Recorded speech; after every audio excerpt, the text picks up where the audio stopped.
Everyone wanted a girl with an eating disorder, right? But a part of me still wanted no changes. After losing all that I was, I still refused to eat anything more than I was already. The next day, I was invited to another school's homecoming and promised myself I wouldn't cry that day. I knew something serious was going to happen the next day, so I tried to enjoy myself as much as I could. The enjoyment quickly stopped as I looked in the mirror. My skin was dry, bruised, and pale, and all my bones were sticking out.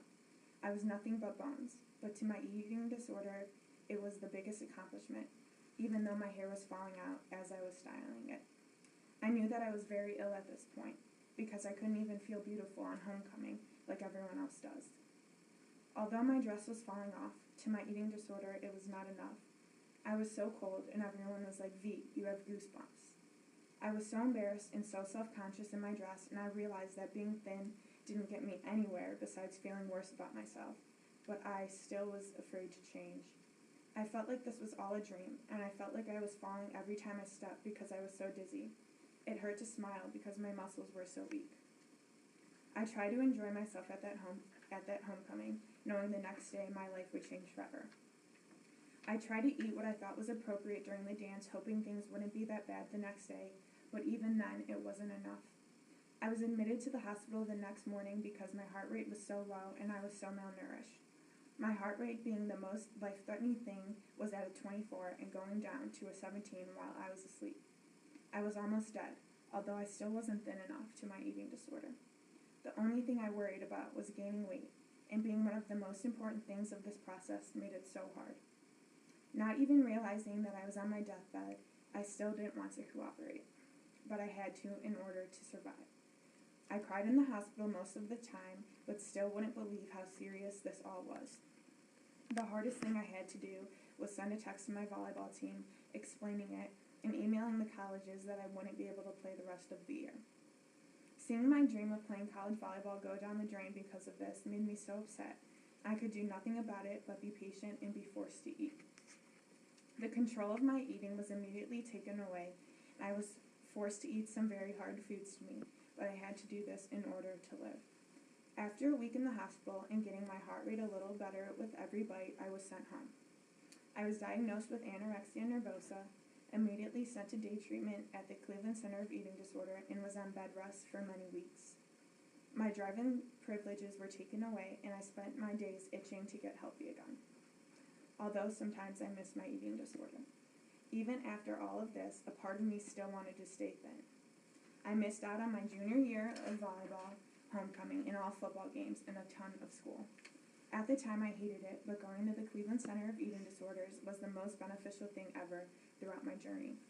I met some of the most influential people of my life, both men and women, and learned so many skills to overcome my illness. In the beginning, all I could think about was how all my hard work went to waste. A whole year of losing weight just to gain it back. It was the hardest thing ever. I was so emotional and upset with myself, I began to self-harm. This only made things worse. But through treatment, I was taught many different strategies to deal with my emotions and to prevent any type of harm to myself. Although this was also tough, my motivation was to get back to volleyball. Every bite of food, I said to myself, "You need this to play." Days of struggling turned into weeks that turned into months of things of not being so hard anymore. My thought process eventually changed to, how did I let myself become that? And was motivated to be back to the real Veronica. I was educated that eating disorders are a mental illness and not a choice. It wasn't my fault and could happen to anyone, no matter their weight, gender, or age, although I blame myself for most of it. Things were slowly going in the right direction as I was taught how important it was to love myself and my body.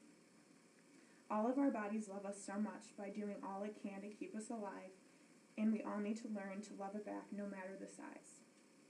I realized a lot in treatment. I realized that losing weight is not my life's purpose and that I should create a life that feels good on the inside, not one that I think looks good on the outside. I also realized it's not the shape or size of my body, it's all the amazing things it does for me. For example, I realized the shape of my legs doesn't matter. What matters is the way they let me walk and jump and run and do all these things I took for granted. I took each day at a time while in treatment, and all my hard work was beginning to pay off. The doctors allowed me to finally use my legs again and walk around the block once a day, because that was all I was able to do. Eventually, the doctors let me pass the volleyball back and forth again. I was so scared because I hadn't played in months, but I was getting my strength back and could actually concentrate on the game of volleyball this time. The hard days were slowly becoming less frequent, and I was having more positive things coming my way. I tried out for travel volleyball and actually made the team.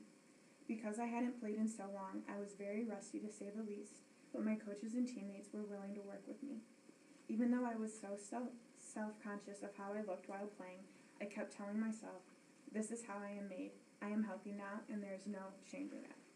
Continuing to progress with some struggles, I graduated from day treatment at CCD. I still have checkups all the time, but they are so much more positive than they used to be.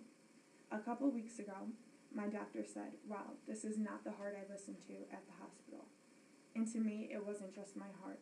It was my emotions, my attitude, and my whole life in general. Although I still continue to struggle, I am so much further into my life worth living, and I know what's more important.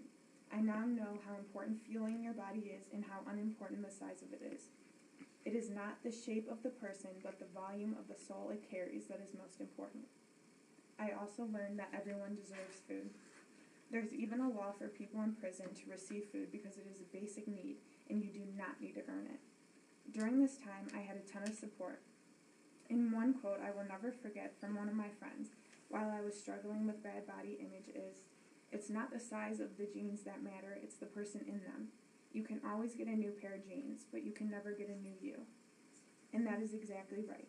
So as I conclude this, I want everyone to know that no matter what you are going through, it is possible to overcome it, and it is possible to get help. By going through something like this, my life has changed forever.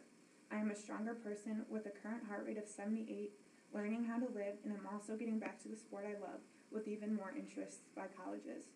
I am back at school, rekindling my friendships, and getting back to a normal, happy life.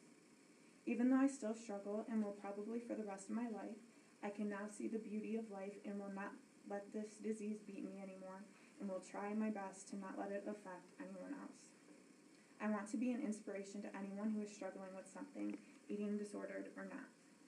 I want to be a role model for people of all ages that are thinking it's okay to compromise their health and well-being to be a different size.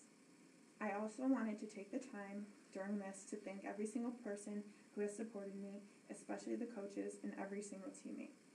As I grow and become an even stronger person and volleyball player, I plan to do something about eating disorders, starting with the speech today, by asking you to wear purple, the color of recovery, anytime throughout the week of the 24th to spread eating disorder awareness. It is important to spread awareness because there are so many people, including doctors, that are not aware of the seriousness of this disease. Hopefully, more people can start realizing how important it is to fuel their bodies correctly, no matter the shape of it. Eating disorders are more common than people know, and I want to do something about it. Hopefully you do too. Something as simple as commenting positively on someone's inner qualities instead of their body shape or size can change their whole perspective on who they are as a person. Always keep in mind that you are not the number on the scale, what size you are, or how many push-ups you can do. You are way more than that. Thank you for listening, and I hope everyone could take something from hearing my story. I also wanted to thank everyone for being so supportive with the loss of my grandpa. It really means a lot. It is comforting to know that he can see me on the right, healthy path now. Also, I encourage everyone to read my pamphlets and share it with anyone who is interested. And I also have a paper for this Body Beautiful presentation at John Carroll on February 25th, if anyone's interested. So, that's it.